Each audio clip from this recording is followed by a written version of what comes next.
Hi, everyone. Welcome back to Astro Alchemy. I'm Sarah, and this is Lora. And we are back for another week to talk about the current transits, but then also the gate that the sun is moving through currently in human design and gene keys. We're a little bit late with this episode because there has been some crazy weather in Florida, which is where I am. But it is Saturday, October 1st, 2:47 p.m. Eastern Standard Time, 11:47 a.m. Pacific Standard Time. Lora, did I miss anything on the intro? Welcome or welcome back. I hope you'll grab yourself a cup of tea or cocoa or something to get comfortable and join us as we go into the weeds of this week's energy. But yeah, I think we're good. Okay, sweet. So we've been starting off with talking about the gate that the sun is currently moving through.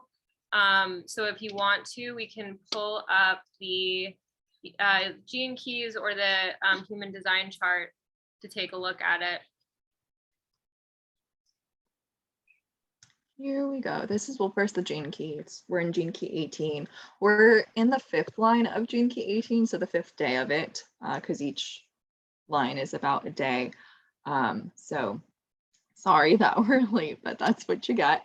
And this gene key is the shadow of judgment, the gift of integrity, and the city of perfection. And its programming partner off to the side here is 17, which is opinion, farsightedness, and omniscience. The two shadow states are inferiority and superiority. Inferiority for the repressive and superiority for the reactive. It's in Libra. Part of the code on ring of matter, which is 18, 48, 57, 46. So we were just in 46 last week. And I'm pretty sure, yeah, these four gene keys, just like the previous ring of alchemy, they're all consequential, chronological, within the human design wheel. So we have 46 and then 18 and then 48 and then 57. So they're all together in Libra. And what I really love about this gene key is the other title for it, which is the healing power of the mind. And if we take a quick look at the human design chart, so this is geneticmatrix.com, that was genekeys.com, 18.5. It's over here in the spleen. This is the splenic center. 18 is in the spleen, and we have, it connects to gate 58 in the root. 58 is in Capricorn. Yeah, it's in the Capricorn. I mean, it's the channel of judgment or correction, something like that. And it's part of the collective logical circuitry. So, and here's 17, the Earth programming partner. So can I stop screen share? Is there anything else that we have to look at? Before we go, we'll just preview with like the current line. Yeah. Work on what has been spoiled. The vigilance and determination to uphold and defend basic and fundamental human rights, the gate of correction. Line 5, therapy, no fixing. Before I read this, all the lines, I'm pretty sure, within this gate from the human design perspective are rather what one can be called pessimistic. So this one is like slightly less so, but they all kind of carry this pessimism. They're not negative, but they can be perceived as pessimistic. So the strength to recognize a problem and to accept that it's beyond one power to solve it alone. Saturn exalted, the wisdom to both seek and provide guidance. The wisdom to both seek and provide guidance, the potential for correction and judgment through relationships. Here Uranus is in debilitation, the mental patient, chronic instability and potential madness, where relationships cannot assist in correction, the potential of mental instability. And fifth line means it's being projected on. So with that being said, interesting? Yeah. Everything's interesting. Everything is interesting here. Yeah, I'll stop share at this point. So I have gene key 18 in my unconscious Venus. And before on this podcast, I've said I feel like for my own relationship to the gates and gene keys, that there is an ease when they're in the mechanical side because we don't identify with it. It's more difficult to identify with the shadow frequencies when it's just mechanical in your body. You can just experience the shifting from gift to shadow to gift to shadow without like harping on it. So I feel like that assists me. I'm like looking at the book. I feel like that assists me. It's like I'm pretending it's my chart, but it's not. With processing the shadow and like being able to move out of the shadow into the gift. But maybe I'm wrong. Maybe that's just these particular gene keys and how they impact me. But I love this gene key, which is a bit ridiculous because it's about judgment, finding fault, being a victim, like complaining. It's all these really heavy things that humans as a collective do, collective logical circuitry. So it deals with looking for solutions, looking for answers, looking for patterns. And this gate and gene key, it stems from our relationship to our own lineage with our parents. We're born and, you know, we mimic our parents, we learn from our parents, and there comes a certain breaking point. It's not really a breaking point, but a point where we start to rebel against what they've taught us, and we find judgment and criticism in what they're doing, because we realize they're limited, they're only human beings, they're not gods, they're not magical, and we start to realize that our parents are mortal and they're not perfect, and in that we find criticism in how they're raising us, and usually we rebel in our teenage years. This gene key is one of the gene keys that correlate sort of to the Venus sequence, in the sense that there's a certain gene key that affects our life from like age 0 to 7, another one from 7 to 14, and then 14 to 21. I feel like last week gene key 46 was one of those, right? But I don't remember what age it was associated with. Was that 7 to 14? I actually think it was 21 and up. Okay, interesting. Yeah. Well, because there's 4 of them, right? So wouldn't it be, or no? One's in utero. Oh yeah, you're right. Okay, so that doesn't actually make sense. We'll look it up. We'll put it in the description down below. We'll find out. But yeah, this one deals with like our rebellious years of coming into teenagehood, up towards our first Uranus, like main transit. Uranus has 21-year cycles where it like does the first square, then the opposition, then the third square, and then a return. And so at age 21, we're really in our Uranian energy and rebelling and finding out what it means to be us and like that individuality. And so from 14 to 21, this state is ruled by this gene key of judgment and criticism and victimhood. And it's so good. A book that has helped me come to this state is Earth's Birth Changes by Saint Germain. It was channeled by Azina Ramonda, I think. I'm in a current state in my relationship with human design, in which I'm learning about cosmology. So this is just like a background framework for like where my mental state is at. Learning about cosmology, which is like the origins of the universe. And it gives a suggestion that like when we die, the form of like, you know, if you think about people that have passed, they're no longer people that have passed. They are the residual personality crystal that is eternal. It's like we have a personality crystal, we have a design crystal. They're both, are they both? The design crystal comes from the Big Bang, like the very early stages, the beginning of our universe. But the universe is older than the Big Bang. Anyways, I'm gonna get into the hairs. I'm gonna try to be specific. Sorry if you hear any background noise, because family members are gardening outside, but where am I going with this? If you think about, I just said Saint Germain.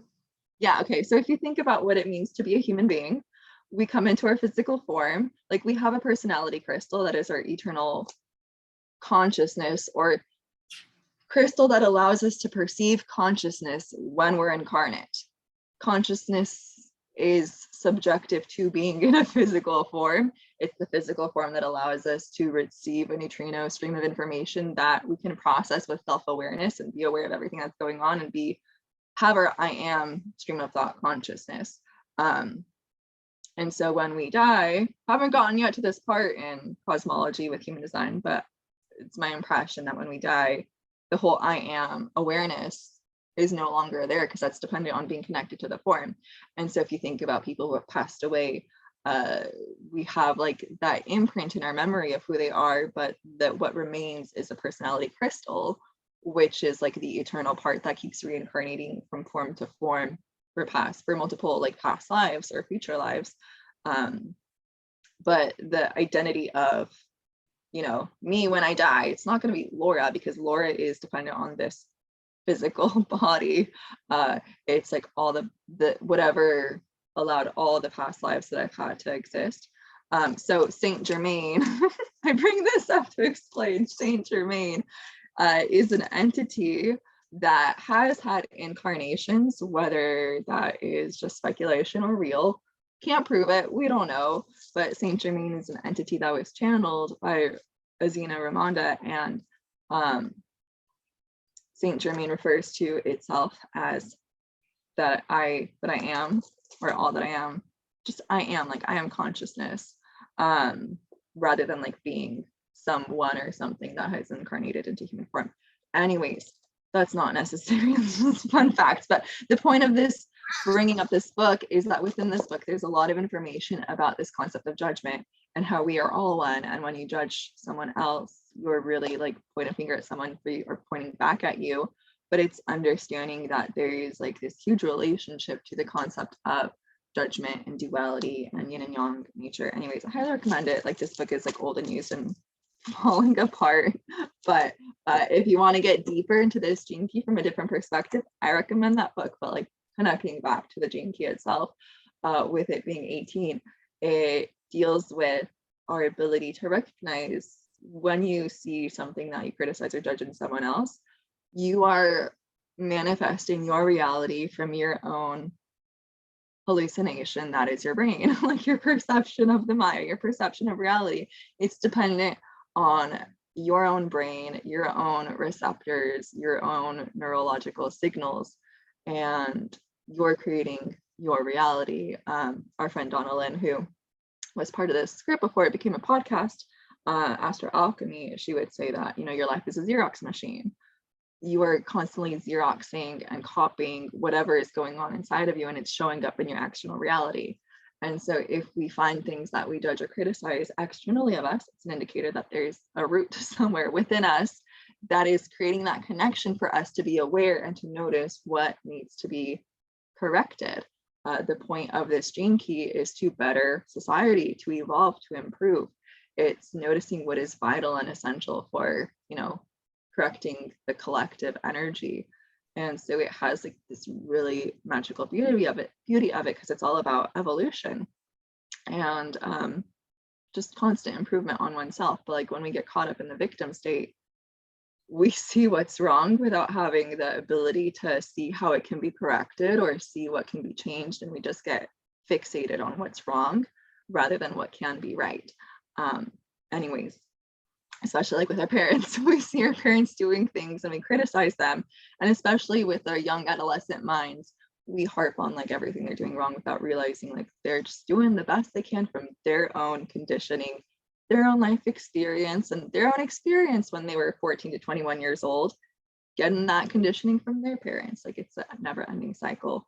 But I don't know, I think this gene key is great because when you read the book and you read about the shadow of judgment, it's not really all that negative, some like detrimental to our potential the way that other shadows are. I feel like within the shadow there is the correction of how we can fix it, how we can use it, rather than us having to go into the gift or the city to be able to, you know, make the shift within the shadow.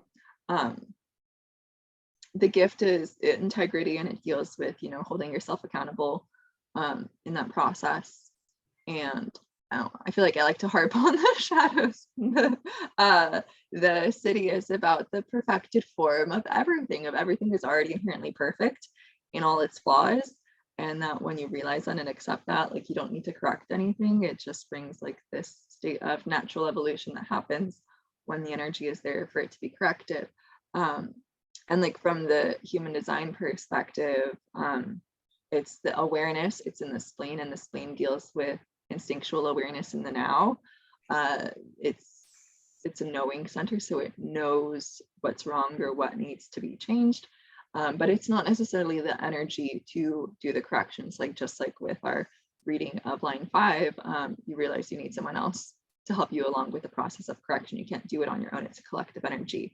And with it being a collective energy, Richard Rudd in his book talks about how when we're trapped in the shadow, we can get caught in the hive mind with all the collective channels. There's this global collective consciousness that has its own shadow along with our own individual unique experience of a shadow. But with the collective channels, there is a global shadow, and we can connect to it and get entrapped in it and take it on as our own or identify with it. So if you have this gene key, you might be tapped into the collective shadow of judgment or criticism or victim mentality, but it could be your own, or it could be part of the whole. Anyways, I feel like that was a lot. Is there anything else that I'm missing from like the logical lay out the facts perspective? I'm not sure. I'll leave it there. If you're asking me that, you're asking the wrong person. There probably is more, but yeah. Well, yeah, there's always more for sure. I mean, this was kind of a rough one because in the beginning of the chapter, Richard Rudd talks about how if your parents don't teach you how to properly basically mentally judge things, right, without internalizing it, you kind of get left in a place where you're not able to graduate into adulthood. And so like this is the last kind of big stretch of time that your parents still have some like effect on your energy before you're an adult. And this time, you know, just like the rest of the 7-year periods, like if there is some kind of disruption, it doesn't just fix itself. He calls the children of this type of situation children in adults' bodies instead of actual adults.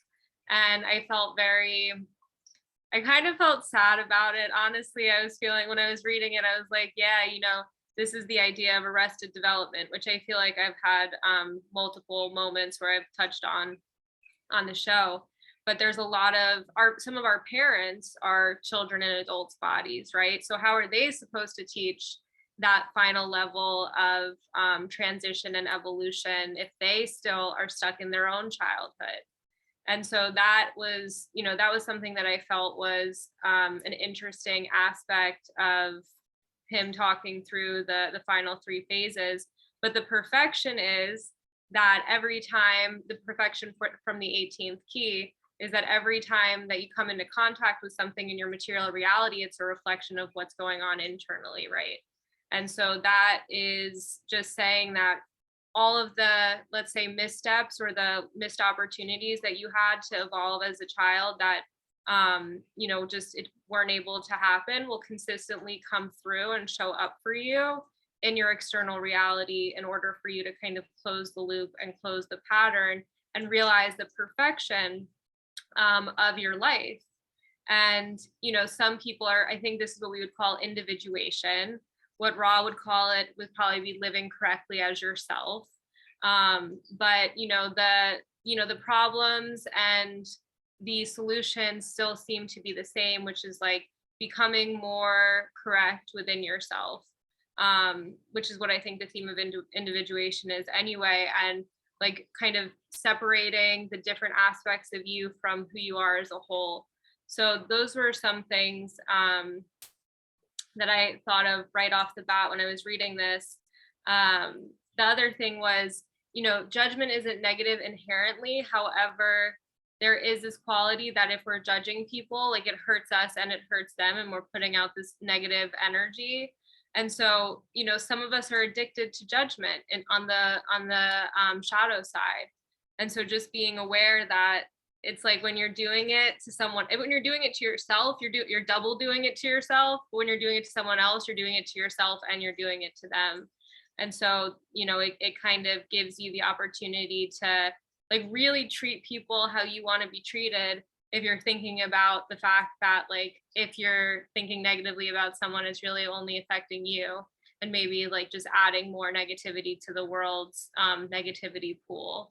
But but yeah, and then he asks too in the chapter, would you rather be right or be happy? I feel like this week has been so 18, and like every day, like between the 18.1, the 18.2, the 18.3, like there's been different facets of it that have come up. And I feel like on the 18.3 day, I was talking about diet and like, and how, and talking through like a third line process when it came to this key. But then there, you know, it talks about things not being correct. And in the book, Richard Rudd points out the fact that basically everything, as it gets better, it also, you become more aware of the things that are worse. So it's like, there's like this, and I had this talk today with my friend Anna, because I was like talking to her about my roller skating journey. I was also talking to Laura about it, but just the idea that the better you get at something, the more you have to improve, because like the more hyper aware you are of the things, like the very subtle things that are going on.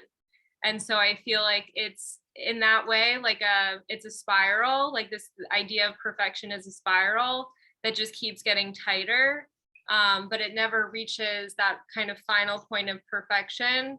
It just continues moving, and it becomes less self-conscious, but it just keeps moving, if that makes sense. So yeah, so those are some of my thoughts about the 18th key and some of the things that I had written. Did they bring up anything for you?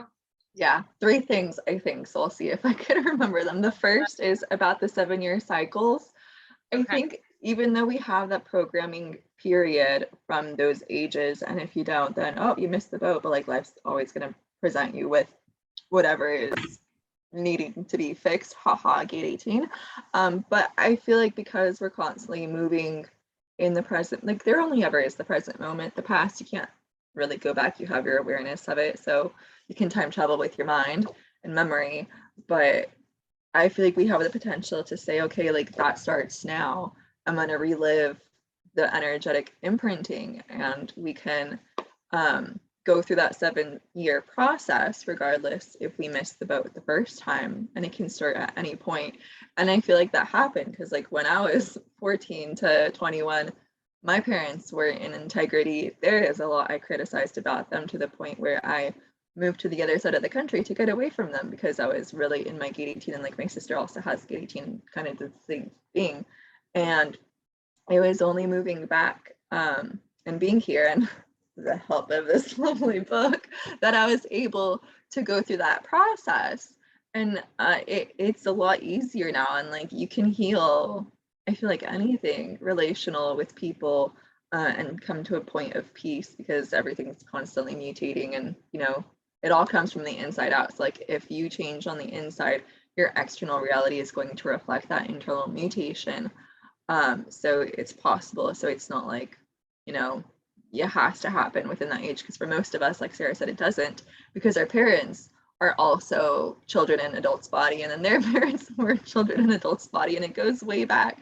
And so like we have to start, and then when we start and we mutate and we transform, then we can raise children properly with that integrity and awareness.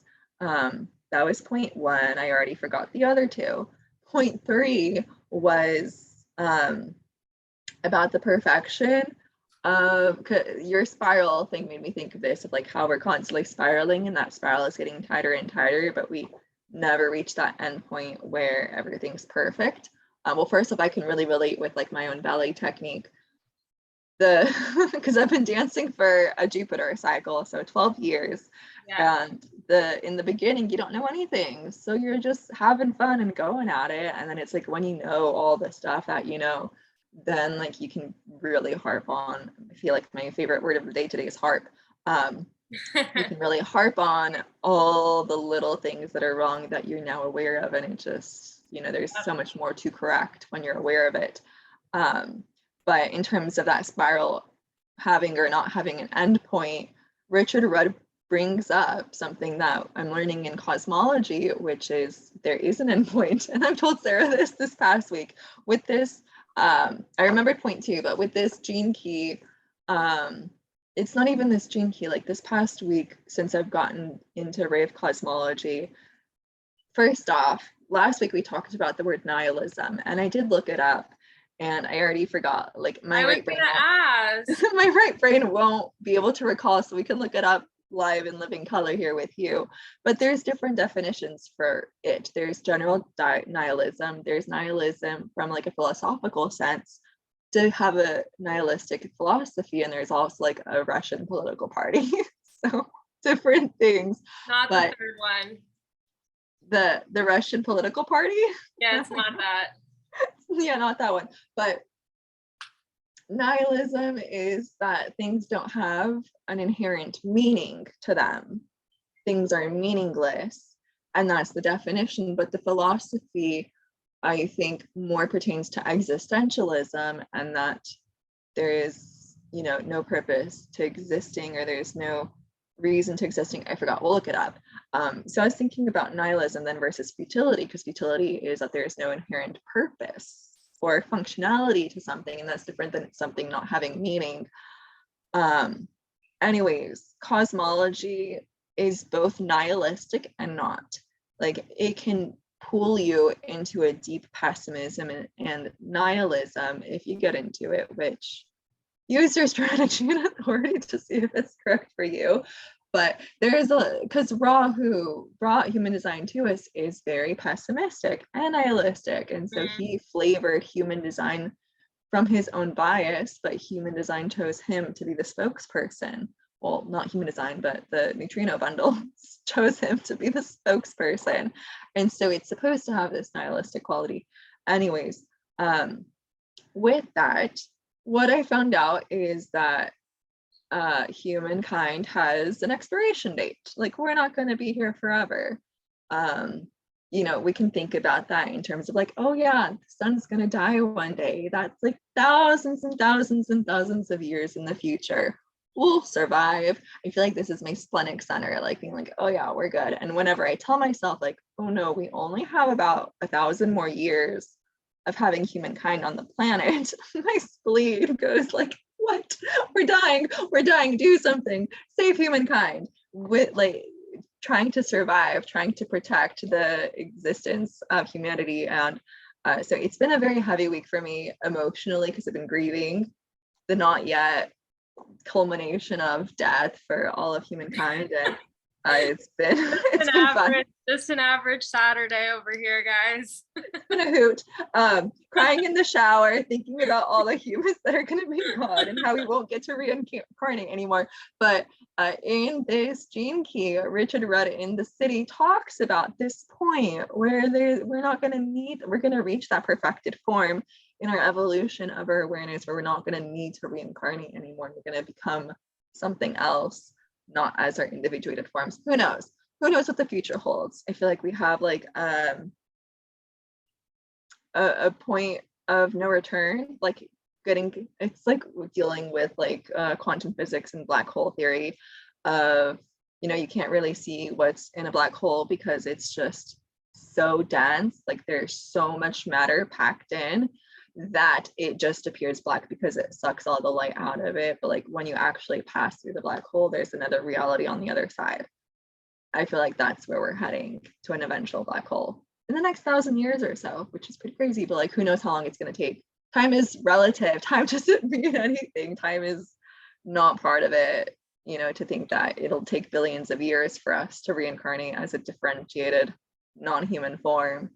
But maybe that will really be a blink of an eye when we're not locked into 3D reality and we perceive time the way that we do now based on being humans. But sorry if your head is undefined. That was very unhelpful.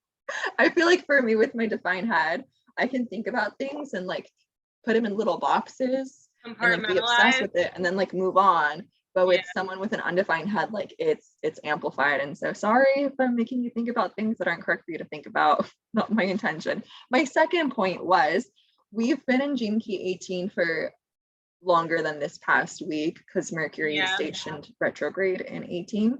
Yeah. But it's different. So we had 18 for basically most of September.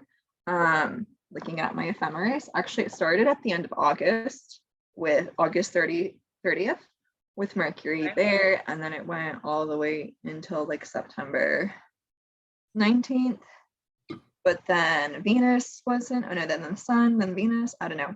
Nope. Right now, Sun, later Venus. Next week, we're going to have Venus entering this gene key. So it's been around. If you've noticed criticism. And I was telling Sarah, because we had Mercury here before, I was noticing the different ways that this gene key was showing up. Most of our neutrinos come from the Sun. So like the Sun's placement is important, but we still get conditioning from the other planets. And the first time that we had this gene key, I was getting on Sarah's nerves because everything Sarah said I would correct. Oh yeah, I remember that. This is wrong. Like, look at what you're saying. Look at how you're saying it. This is wrong. And I was really getting on her nerves, I think, but she bore with me. And that's just how my head was processing the energy. It was noticing everything that was wrong and was trying to correct it. And part of this gene key is that it's the awareness of what can be corrected and not necessarily the energy to correct it, in that it's a projected channel. And for all of our projected channels, we should ideally be invited into expressing this energy. So you should be invited to share your correction. Like, think of all the Virgos out there who see everything that's wrong and want to correct it. And if they share their opinion without being correctly invited or encouraged to do so through their strategy and authority, they're going to get on someone's nerves. But if they're invited to share their correction, their opinion, because this gene key partners with 17, which is the gate of opinion, and correction, if they're invited, or if they not just invited but like to respond, to initiate whatever it is, if they go through it with their strategy and authority, then like it's well received. So I was sharing my corrections willy-nilly, and that was like with Mercury stationing and then moving retrograde. And now with this flavor of it, it's different. I can see the corrections and like the internalization for the externalization is happening. So I can see how I have a role in what needs to be corrected, and if how I correct it within myself, it'll change externally. And so it's been pleasant because it's empowering to, instead of just like see everything that everyone else is doing wrong, and get caught up in it and get frustrated with it, if you can see what you can do differently and then make the appropriate change, it's nice and it's cool. And it's been helpful with actually not strategy and authority, but not self-centers. I found it easier this week to not be in the not self of my emotional center of avoiding confrontation and truth.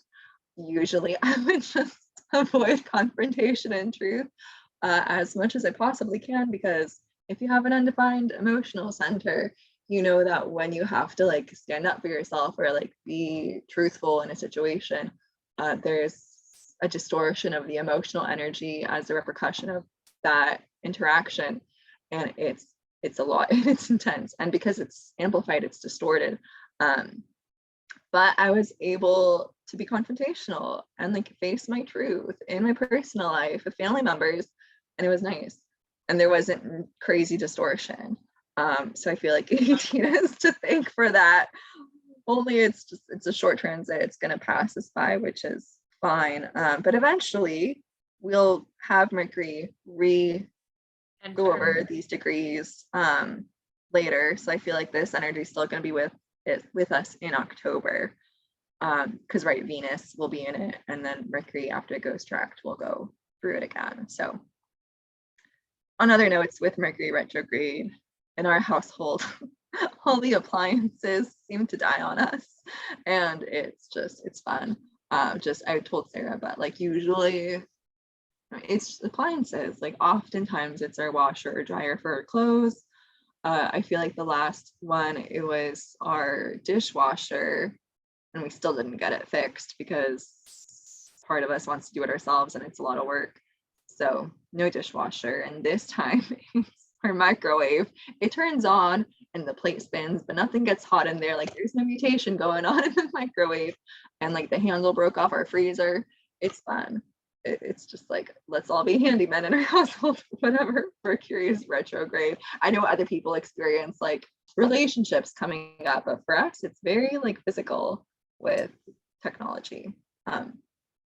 Anyways, I feel like you maybe have something to respond to what I said. Yeah, I mean, there's a couple other things from the chapter with Richard Rudd. He talks about too that like because this is about kind of the mind is about communion and understanding the perfection of our connection with one another, that, you know, the idea of health is always going to be interdependent. So like we're never going to be able to like fully say, okay, like if I'm sick, I'm the reason that I'm sick. Like, because we're all connected, as long as the world is sick or as long as there's disease in the world, like it could end up kind of coming into our own bodies. So that's an interesting just, you know, thought about also why to try and put out positive energy as often as you can, because it lowers the collective viral load, I think. And so that just keeps people a little bit better. But and then also he talks about how there's the idea of the bodhisattva, and with this channel, the bodhisattva is someone who's reached enlightenment, right? So they've uncovered the perfection of their own nature, the individual, not self perfection of who they are, but the bodhisattva comes back to help other children who are pretending to be adults really come into their adult self. So the idea of saints come into this chapter as well, and like what it means to be a guide in a sense, after you could just like go on for the rest of your life just being correct as yourself, but instead you choose to come back. I feel like that's a very line 5 thing too, potentially, to like come back and help guide people through the process. So that's kind of it for me. I'm glad that you were able to talk on it though, because I don't have this and I only experience it through the transits. And like I said, every day I feel like there was different things that came up. Like on the second, I was literally like in just like a mental bubble about how everything was like ruined, and like the line 2 energy is about something being spoiled. And then yeah, like just going through the different kind of perfection seeking behavior and not looking for it in a sense where I'm like expecting perfection to just naturally exist, but like seeing where there's holes, seeing where I didn't do things properly, seeing where I could have done things better. All of that energy has been really prevalent for me this week, to say the least. I feel like I've gotten taken out a little bit by being like that, whereas I'm like that somewhat anyway. But as soon as the sun went into 18, I think it just shot that up like a notch. I know you said you don't have it, but part of the way human design works is we're like open nerve endings. Well, everything is like an open nerve ending, and it's always looking for the other side. So in your own chart, wherever you have a gate that isn't part of a channel, it's looking for the other side. It's trying to connect it, trying to be it, trying to find someone else that has it to like create that sense of wholeness. So since you have gate 58, part of you is always looking for gate 18, looking for the correction, looking for what needs to be fixed, without having that be part of you. Looking for it. It's true. Yeah, it's true. But yeah, I feel like this book again, it might not be for everyone, right? What's it called again? Just Earth's birth changes. It was channeled in the 80s, I'm pretty sure, like the mid 80s, 86. Okay. So it's a little old, but if you want to know about it, like this woman, she I think was in her living room. Like there's an interview that she did, I don't know with who, but you can like watch Saint Germain on YouTube. Don't know what the link is, but yeah, she did an interview and like she brought in Saint Germain with the host of the TV show and was there. Saint Germain, he likes his puns. he's wordy, so it's entertaining. But yeah, she did, workshops, and so everything that was said during the workshops was transcribed into the book. It's not that she like wrote the book, it's transcriptions. But anyways, it might not be your cup of tea. it was my cup of tea when I read it, and it's helped me a lot with my own evolution process. But we can move on to astrology. Go for Lots it. of stuff happening. Huh? They said, yeah, go for it. There is stuff happening. So let me just go ahead and share the chart. There we go. Ignore the houses, right? Because that's based on where I'm located if you're watching this on YouTube with us. But the sun's at caught up in human design lingo, degree 8. Venus is in 3, Mercury is retrograding at 24, Mars is at 20, 21 Gemini. There's a square currently between Saturn and Uranus, 18 degrees. Talked about that plenty of times. The moon's currently in Sagittarius. The thing that like calls my attention the most, probably because I'm heavy with the mutable signs, but there's a mutable square.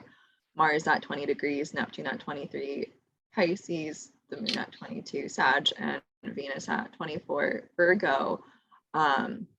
Yeah, that is what's on my mind most right now. This past week, we've had the new moon in Libra. And so that happened, but I don't know. I'll first share my take on the square, and then Sarah can get into things. I want to share, like, I feel like when it comes to the astrology portion of our show, I don't say much. And that's, I've realized, because like the way I channel astrology is like, I look at the chart and I start writing, and it's through channeled writing that I usually get a description or like a translation of what's happening, and it'll come through like different analogies. And so for me to like look at it, like I like human design because it's super logical, and my logical brain likes all the bits and pieces, but my logical brain for whatever reason doesn't get along with astrology. Like it's hard for me to like see a planet in a placement and be like, this is how it's showing up.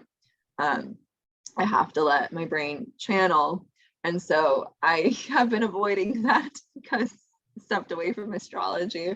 But I decided to like try to do this before we recorded, so like I have something prepared, which is exciting for this square. Because Mars is in Gemini, when it shows up with people, not to call you out, Sarah, because you have Mars in Gemini, but like other people who have this, maybe you too, they tend to use words as weapons. Mars rules sharp objects. Mars is the god of war. There's a lot of insinuation that words and communication, how we speak, can be used as weapons. And I'm going to use a book as an example to describe the duality of Mars in Gemini. So why did I say that with a horrible inflection? I'm sorry. Side note, when I was in college, I took a communications class, and my teacher's pet peeve was girls who end sentences with inflections that go up to make it sound like everything is a question. And he pounded us to end everything going downward, so we speak with confidence. And I do both. Anywho, I bring that up because I spoke as if I was asking a question of Mars and Gemini.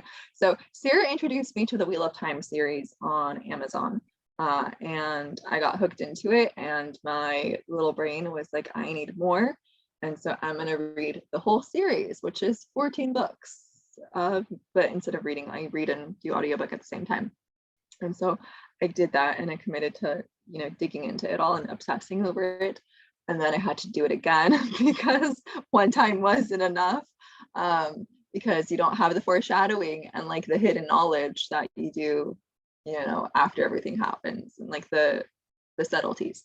Anyways, I went through all that twice.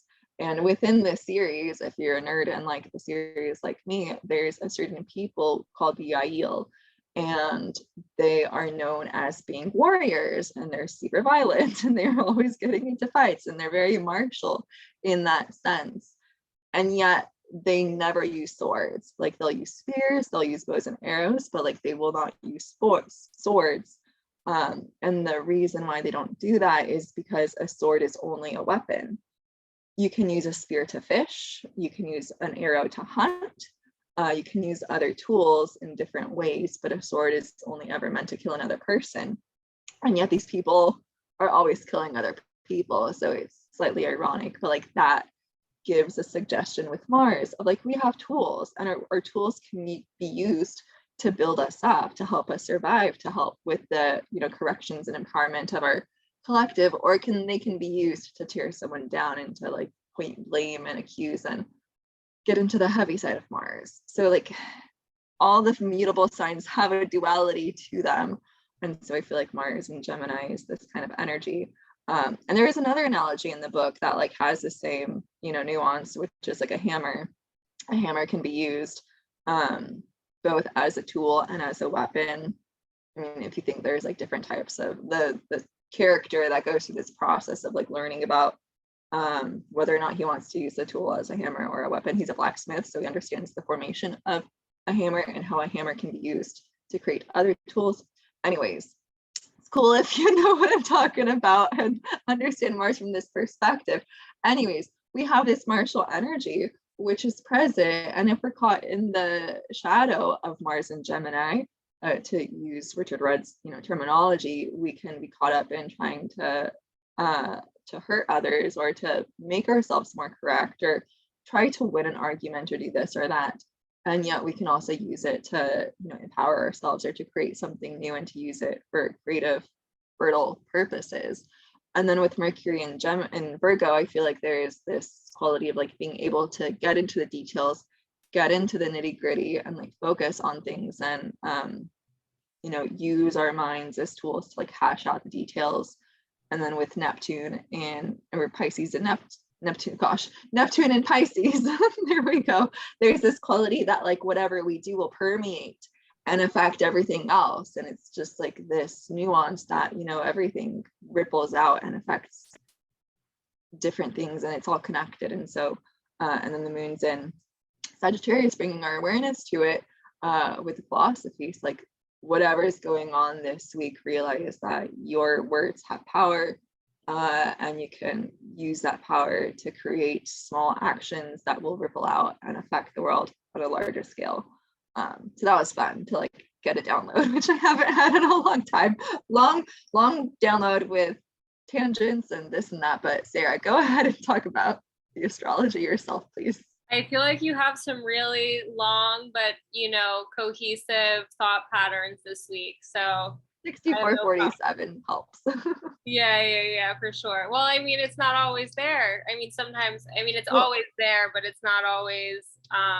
Sometimes it's confusion, yeah, and sometimes the puzzle pieces form. So it's nice when they do. Well, I mean, you know, I'll talk a little bit about Mars, but I just had my Mars return. Like, what was it? Did I text you 2 days ago when it was at 19? I got the message at midnight, so I don't know if you intended it to be one day or the other. That was right. It was literally like 1 minute off of my Mars natally, and I guess, you know, something that we're going to touch on at some point is that at the end of the month, Mars is going to go retrograde. And so I'm wondering what your thoughts are on Mars retrograde, considering it's in its shadow, and what you think, you know, since we don't really take the typical retrograde, we don't really think about it in terms of like, you know, everything is delayed and just all of the like the kind of Mercury retrograde stuff, what your thoughts on Mars retrograde is going to be. Right now, I'm not sure. I wrote about it before, so I have to go dig into my old writings. I started doing that this week, looking at things I've written before. So I'll try to dig out my old opinion of it and see what it was. As a splenic person, I'm very like in the now moment. So like right now, I might have a thought before, I might have a thought in the future, but right now, I'm not sure. Well, we don't have to, we can touch on it next week, but just bookmark that for yourself to think on, because I'm starting to like conceive of what it's going to mean, because for me, it's my Mars return and it's Mars retrograde. So it's going over the degree of my natal Mars 3 times. This was the first time. And so there's gonna be 2 more times. And I'm wondering what that's going to consist of. It's, you know, when you say words as weapons, I mean, there's a lot of different things that come up with Mars and Gemini. It depends to where your natal Mercury is, because Mercury is the ruler of Gemini. So they're going to have some kind of a differential, like if you have Mercury in Scorpio versus Mercury in Leo or something like that, there's going to be a little bit of a different Mars energy. But it's definitely there's a competitiveness to it. There's like a game playing, tag your it kind of energy with it. It is, there is a duality because it's mutable, but for me, it's definitely been like just having a lot of intellectual stimulation. Like that's been something that I always have. Like I'm always listening to something or doing something. I think even astrology and human design are things that probably came in initially, at least through my Mars and Gemini, because it's in the 8th house. And so, in a lot of ways that represents other people's kind of internal psychological stuff too, not just my own. So like looking through all of that, Mars in the 8th house in general is interesting, but the words as weapons thing is definitely something that I know that this time around, like I have to, this Mars return around, this Mars retrograde, like I am kind of committing myself to not ever, or not ever, but like basically not using my words as weapons, because not everyone has the capacity to do it. But like people with Mars and Gemini absolutely do. And it can be really hurtful. And it's hard to come back from. And so it's just something to think about. If you have Mars and Gemini, it's like, don't be quick to the draw, like be chill, like give yourself time, be an emotional person as far as human design goes, and wait out the wave, even if you're not emotionally defined. Because, once the words come out, they can't go back in. And that I am, hyper aware of with the past and my kind of misuse of the Mars and Gemini energy. So that's something. And then, do you want to touch on anything else, or can I move on to some of the other energies? You can move on to the others. Okay. I just like fixated on it because I'm a mutable person, and it's like what stood out to me the most. Yeah, well, I mean, it is like right there on my Mars, so I'm with you. I'm immutable, and it squares my sun. So there's this Mars square sun energy that I can't put my finger on, but I've been feeling it. Like it's, I haven't been sleeping between that and the Saturn square Uranus, which now both of them are 18 degrees, right? So they're getting as close as they're going to possibly get, the Saturn square Uranus, before they come off. And that has been really destabilizing. And I talked about it last week, but like destabilizing is the word.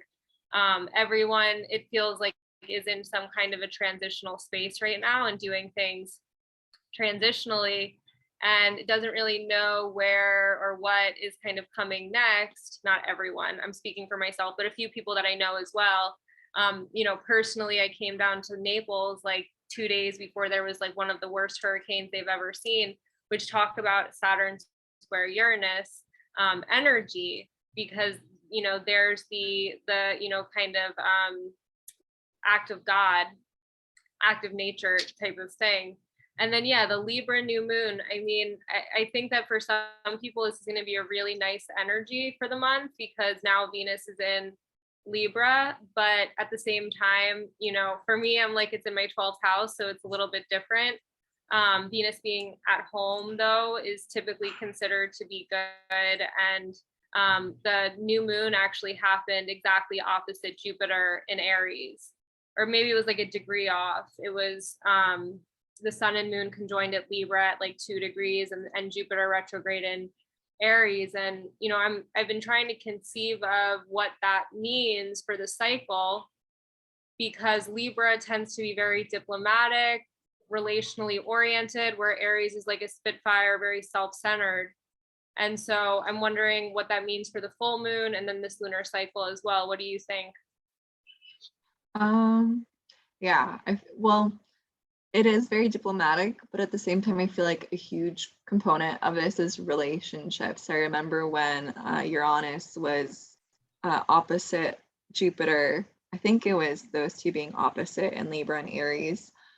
So gosh, was that 6 years ago, if it was like the other end of the Jupiter cycle, and Uranus was opposite. Like there is just so much electricity in people's relationships and how they, you know, got together, broke up. It was just a lot. And so, not to say that that's going to happen this time, right? Because Uranus isn't part of this transit, but yeah, it feels like a honing.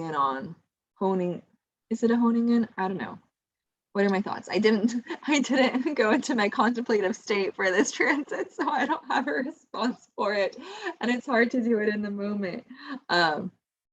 Yeah, I don't know.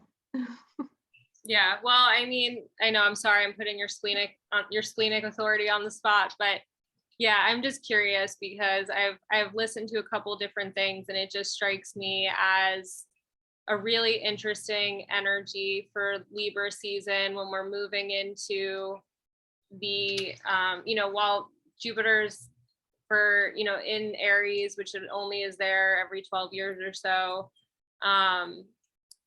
This new moon being opposite it is just it's just interesting to me because I feel like it's a very cardinal energy. It's very spring versus fall.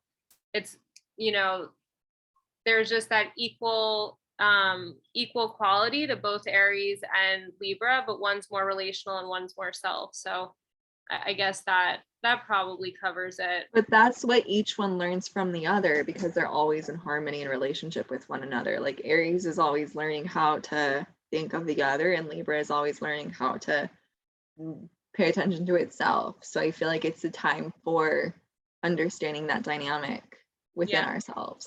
Yeah, and I mean, I can't remember the exact day that Saturn square Uranus goes direct, but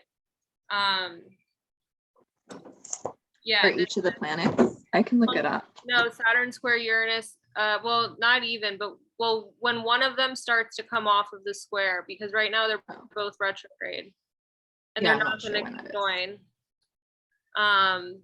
So when Saturn goes direct, when Saturn goes direct is when it will start to move away. When the energy will start to dissipate. Man, talk about like a really activated nervous system though, between the Mars in Gemini and the Saturn square Uranus. Because Mars is also trining Saturn. Yeah. Right? Yeah, it is. Yeah. And so it will be with its retrograde too, because it'll, be around that degree. It's October 23rd, I think, is when Saturn will go direct. Okay. October 23rd. Okay, so we have the rest of October, ladies and gentlemen. Libra season, basically. It's up until Scorpio season. So yeah. Well, that's going to be interesting. I know I sound like it's funny because I'm like, I just can't wait for the Sun and Venus to get into Scorpio because it's my first house and it's just going to feel nice. And I know it.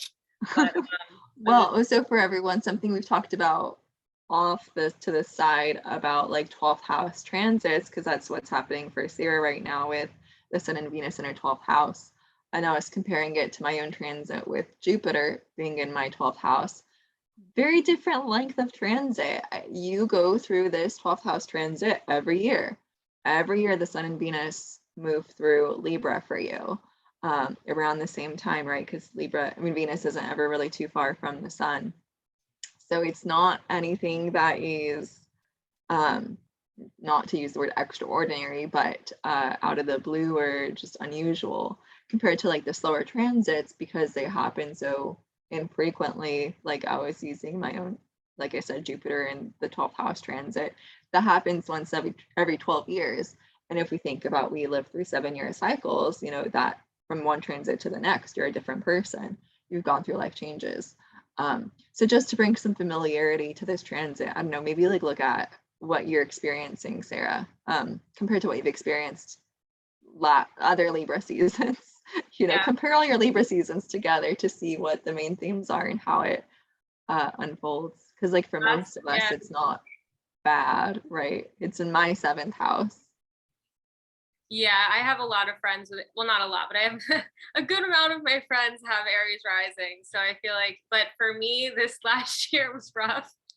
But honestly, I don't remember anything before that. And so, as I move towards the perfection of my own individuation, I imagine that it'll get easier to be through my 12th house, to bring in the 18, since it's in my 12th house too. But anyway, I don't really have anything else on the astrology. Do you? I don't think so. I'll stop my share. Okay, cool. Okay, sweet. So I don't know how long we've been on this. I think it's been a long one. I've had a lot to say. Yeah. No, I mean, that's good, and like I said, only an hour. We started at 11:47. Now it's 12:47. I think that you said a lot, but I didn't say a lot. So that's We balanced each other out this time. Yeah, that was the Jupiter and Libra opposition right there for you. No, but which I'm fine with, because like I said, I don't have the 18, and like I've just been experiencing it via transit. But yeah, there's a lot going on. It's a very, very destabilizing, maybe in a good way, because stability is good if it's in integrity, like we learned from the 18th key.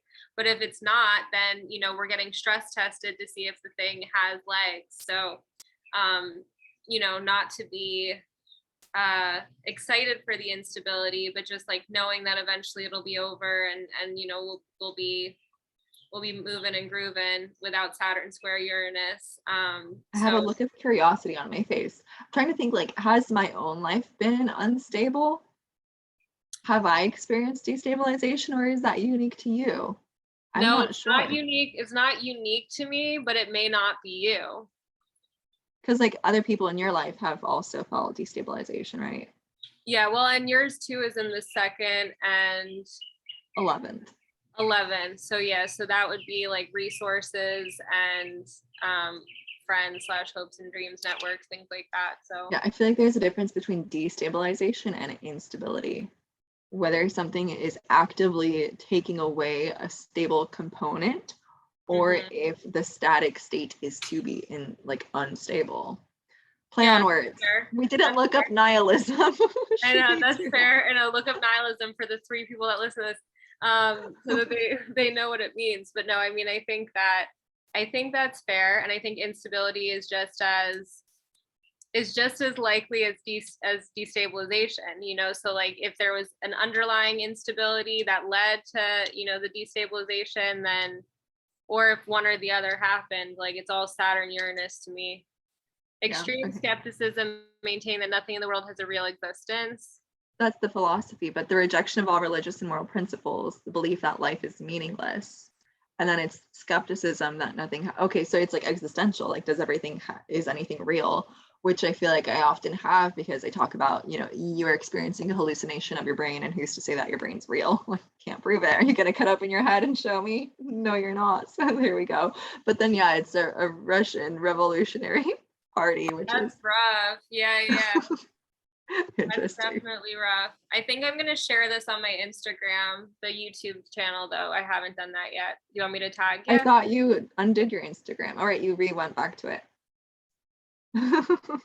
Now that you have Wi-Fi, because Sarah was affected by the hurricane. She learned what it's like to be without internet. She's like, I learned what it was like to be Amish for 3 days. But yeah, okay. So want to plug yourself with your current things? Sure. I'm in the process of updating my website, which is thanks to everything in Gate 6. If you have Gate 59 and an undefined sacral like me, then Gate 6 has been super helpful, because it's fertile. So like with just talking about ourselves, then like this relationship, this podcast, Sarah has 6 and I have 59. So it creates this energy of life force and fertility to like make it happen. But when it comes to me and my own life and my own business, it's very slow. And so Gate 6 has offered a lot of energy and just potential for busyness. So my website is constantly changing right now, but I hope in a good way. So you can check out what's on there at lorazonicastrology.com.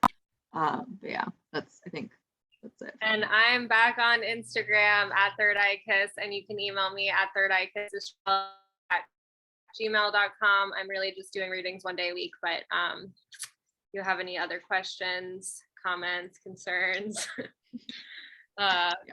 words Reach that out. you want us to define for you on next week's episode, you can reach out. What's our word of the week? Well, harp is what I used this week. So next week we'll explain what to harp on comes from in the etymology and all that good stuff. But yeah, next week we have Gene Key 48, another one that I have, a continuation of this this channel of logic. So it'll be along the same lines and themes as this week. But thanks for listening, and we'll catch you on the flip side. Catch you on the flip side.